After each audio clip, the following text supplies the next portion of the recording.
We are going to discuss a poem by Philip Larkin from British Poetry of MAG 1 Toads. So it's a very squat on my life. ये पहला question है. Can't I use my wit as a pitchfork and drive the brute off? और ये दूसरा question है. तो इस poem के पहले पैराग्राफ में जो ऑथर हैं, जो पोएट है फिलिप लार्किन, जो बेसिकली एक 20th century mid 20th century के फेमस पोएट, नॉवलिस्ट और लाइब्रेरियन है. बेसिकली इन्होंने एक सवाल पूछा है, दो सवाल पूछा है. तो in the first stanza of this piece the speaker begins by asking reader a rhetorical question. He is expressing his unhappiness with the toad work and how it seems as though he is supposed to let it squat on his life. It is clear from the first lines that a toad is not a physical animal. Instead, it is used as a metaphor to represent the pressures of the world and how work and obligations are always there. He goes on to ask the second question. Larkin's speaker has an idea that should be able to use his wit. This makes clear the frustration he feels, as if there is a possibility that his world would change, but he doesn't quite know how to achieve it. तो basically यहाँ पे अगर आप ठीक से पहला paragraph को पढ़ोगे तो आपको यहाँ पे टोड वर्ड का मेंशन दिखाई देगा आपको, लेकिन यहाँ पे जो टोड है वो actually as a metaphor use किया गया है.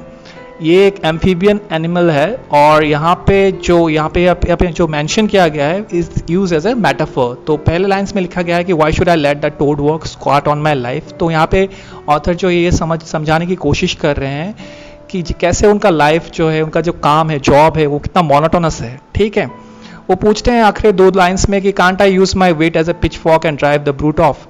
तो विट का मतलब होता है कि शेयर इंटेलिजेंस. वो बोलते हैं कि क्या मैं अपना इंटेलिजेंस यूज करके इस ब्रूट को अपने लाइफ से भगा नहीं सकता, इस मोनोटोनस जॉब को अपने लाइफ से ख़त्म नहीं कर सकता.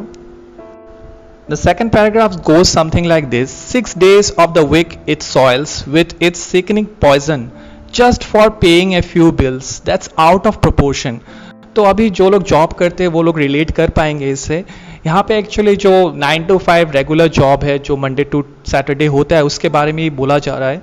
और ये बताया जा रहा है कि जो एक्सटर्नल वर्क प्रेशर है उसको एक टोड के साथ कंपेयर किया जा रहा है. और ये बताया जा रहा है कि कैसे वो काम ऑथर के लाइफ में एक पॉइजन की तरह स्प्रेड हो रहा है. और वो भी क्यों? Just for paying a few bills. आप जॉब क्यों करते हो? टू पे योर बिल्स, राइट. घर का फेयर हो गया, रेंट हो गया, या अपना व्हीकल का लोन हो गया, या to survive and to thrive हम लोग को काम करना पड़ता है, टू पे और बिल्स. लेकिन that is going out of proportion. In the second stanza Larkin speaker describes the 6 days of the week that the toad or work plagues him. It soils his life, his thoughts and his emotions with a sickening poison. His work, which is never defined, is bringing him no great benefits. It only allows him to pay a few bills, and in return he is poisoned by it. The cost and benefits are completely out of proportion. Third paragraph में author कुछ ऐसा लिखते हैं कि lots of folk live on their wits. Lecturers, lispers, losers, loblolly men, louts that don't end as paupers.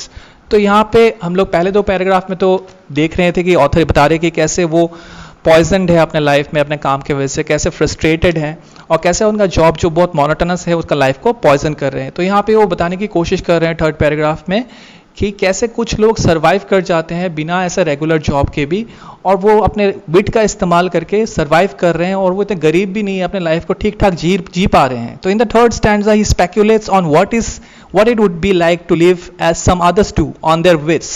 तो wits का मतलब मैंने पहले भी समझाया है, इट्स शेयर इंटेलिजेंस, और आपको इसे क्विक वे भी ले सकते हो. The following lines insert a number of the examples of people that Larkin sees as living off their wits rather than depending on poisonous work. He includes lecturers who use their brains and passion to make money. Then there are lispers or people who has lisps. He feel as if they need to work even harder than those without lisps to secure work. He goes on to refer to losels or worthless people who have no redeemable character traits. There are also loblolly men and louts. There are clown and drunken people. Just as in the first two lines, he looks to this group as examples of those who worse than him but still manage to get by without the weight of the poisonous toad. The use of alliteration in these lines unites the different types of people. It connects them through the second and visual on the page. तो यहाँ पे हम लोग जो भी category of people को देख पा रहे हैं, आप नोटिस करोगे कि सबका वर्ड एल से स्टार्ट हो रहा है और बेसिकली इस प्रोसेस को कहते हैं एलिटरेशन। और हम लोग ये भी जान पा रहे हैं कि कैसे ऑथर कंपेयर कर रहे हैं बेसिकली अपने लाइफ को और एक दूसरे कैटेगरी ऑफ पीपल के लाइफ से जो इतना नहीं कमाते हैं या ठीक ठाक कमा भी लेते हैं लेकिन उनकी तरह उनका लाइफ इतना मोनोटोनस और बोरिंग नहीं है। आ जाते हैं फोर्थ पैराग्राफ में जहाँ पे बताया गया है कि lord of folk live up lanes with fires in a bucket, eat windfalls and tin sardines, they seem to like it. तो इस पैराग्राफ को समझने की कोशिश करते हैं। बेसिकली यहाँ पे एक दूसरे कैटेगरी ऑफ पीपल से कंपेयर किया है ऑथर ने लाइफ को अपने। तो यहाँ पे बताया जा रहा है कि Larkin speaker presents a few additional examples of people who do not worry about maintaining constant work in their lives. There are many people he thinks who live up lanes with fill fire in bucket. तो यहाँ पे बताया गया कि ऐसे बहुत सारे लोग हैं जो लेन्स में रहते हैं, गरीब हैं, जिन लोग का अपना खुद का घर नहीं होता है, वो अपने आप को वार्म रखने के लिए क्या करते हैं, बकेट्स में फायर जला के रात को रहते हैं। From the speaker's perspective, this people although they are without home or dependable sources of income and therefore food are happy. This seemed to the speaker to like living around fires and eating windfalls of fruit that is knocked from trees and tins of sardines they find। तो sardines का मतलब, sardines basically एक fish है जो कि waste में काफ़ी popular है, टैंड फूड जो बोलते हैं जिसको मतलब डब्बे में मिलते हैं वो फिश। तो stanza 4 gives us more of the same examples of people living by their wits avoiding work। This time the speaker focuses on that happy carefree bunch, the rural poor and the homeless।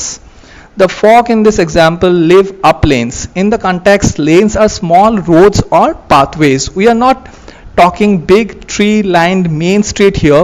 These little lanes are completely opposite। Perhaps some of these folks are even homeless, hitting themselves in front of fires in buckets, eating fruit knocked out of trees by the wind, and the occasional can of sardines।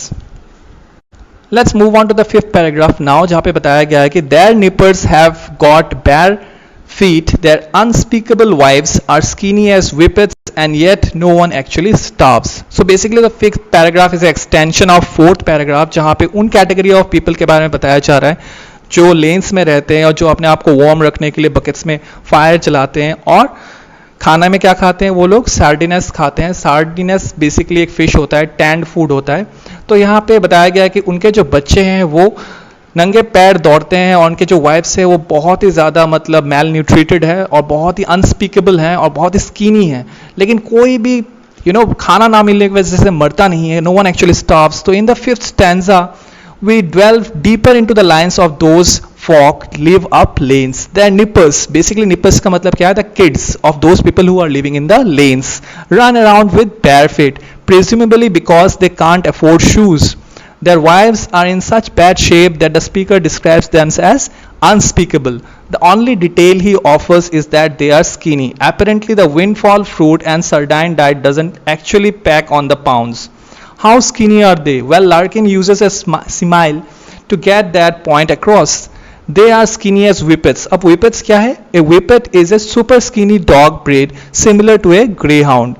Families so poor that they can't afford shoes or enough food doesn't seem like very good images। But the speaker always looking on the bright side ends the stanza by pointing out that as bad as all this seems, these folks manage to get by without suffering the indignity of work। So जो 6th paragraph है वही वो paragraph है जो जून 2019 term and examination में पूछा गया था, and it goes something like this. were I courageous enough to shout stuff your pension, but I know all too well that's the stuff that dreams are made on। तो इसको समझने की कोशिश करते हैं, बाद में at the end of the video में आपको ये भी बताऊंगा कि कैसे इस आंसर को प्रेजेंट करते हैं। तो 6th पैराग्राफ में क्या हो रहा है, he seems to know that for him that kind of action is just a fantasy, a dream, something he knows just isn't going to happen। And what is not going to happen? कि वो अपना job quit नहीं कर सकता, ठीक है, वो ये बता नहीं सकता कि to shout stuff your pension, but he knows he doesn't। In the case of toads, the speaker suddenly understands that while a work-free life is nice to fantasize about, in reality it just isn't in the cards। By making a connection between the ideas and emotions in this modern poem and the ideas and emotions in one of Shakespeare's plays, Larkin is able to create a sense of universality and timelessness। There is a connection between our time and the past। The problem of a work dominated existence and the associated loss of freedom becomes simultaneously the speaker's issue and an issue we all face and have faced, stretching back to Shakespeare and his characters. This connection gives some emotional weight and resonance to the ideas. Basically यहाँ पे author ये बोल रहे हैं कि काश वो इतने करेजियस होते कि अपने जो ऑनर हैं या जो उनके सुपरवाइज़र है उनको बोल पाते या उन पे चिल्ला पाते कि मुझे पेंशन नहीं चाहिए and you keep your pension with your self. But उन्हें भी डीप इनसाइड ये पता है कि ये जॉब उनके लिए ज़रूरी है to maintain the societal obligations and his life. ठीक है, आगे बढ़ते हैं, देखते हैं कि 7th पैराग्राफ में क्या बताया गया है. For something sufficiently toad-like squats in me too. It hunkers are heavy as hard luck and cold as snow. तो ये एक बहुत ही गेम चेंजर स्टैंजा है जहाँ पे आप लोग को ये समझना है कि मतलब पोएट एक्चुअली यहाँ पे 2 टोड्स के बारे में बताने की कोशिश कर रहे हैं. एक तो हो गया एक्सटर्नल टोड जो कि एक्चुअली सोसाइटल ऑब्लिगेशंस है और वर्क के साथ कनेक्ट किया है पोएट ने, और दूसरा जो इंटरनल है वो इंटरनल टोड क्या है, that exist in the author himself. वो क्या होता है कि यहाँ पे जो इंटरनली वो अपने साथ कन्फ्लिक्ट कर रहे हैं, अपने साथ he is like मैसिंग around with himself. वो समझने की कोशिश कर रहे हैं कि उनके अंदर भी एक टोड है जो ये सब करने से उनको रोक रहा है. तो इस पैराग्राफ के और डिटेल से समझते हैं. It is observe that speaker hasn't joined the merry ranks of the jobless. It turns out that the reasons for his conformity go beyond external societal expectations. Work is a kind of societal obligation or duty. It's what expected of us. तो जैसे कि मैंने starting में mention किया है कि यहाँ पे 2 टोड के बारे में बताया गया है. पहला टोड जो है वो एक्सटर्नल है और बेसिकली ये सोसाइटल ऑब्लिगेशन और ड्यूटी है. So not only does the speaker have physical toad work to deal with 6 days a week, he likely feels all the external pressure of societal obligation as well.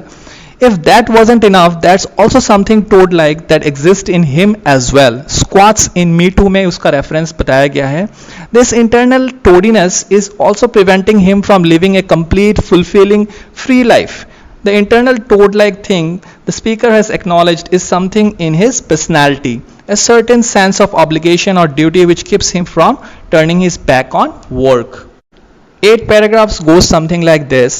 And will never allow me to blarney my way of getting the fame and the girl and the money all at one sitting. So again this paragraph is basically an extension of the 7th paragraph जहाँ पे internal toad के बारे में बताया गया है. तो ये बताया जा रहा है कि जो internal toad है it will never allow him to quit. ठीक है, वो जो इंटरनल टोड उनको परेशान कर रहा है that is the societal obligations, वो कभी उनको छोड़ने नहीं देगा अपना जॉब.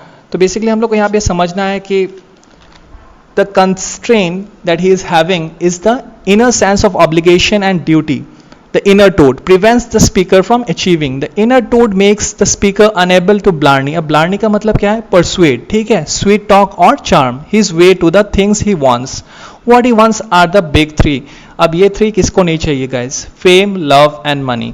तो यही बात जो है ऑथर बोलने की कोशिश कर रहे हैं कि ये चीज़ वो विदाउट अपना जॉब छोड़े नहीं पा सकते हैं, फेम, लव और money. Maybe this internal toad like quality has something to do with the sense of honesty.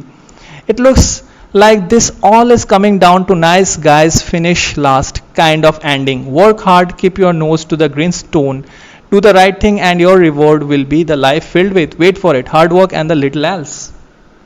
So concluding paragraph में आ जाते हैं.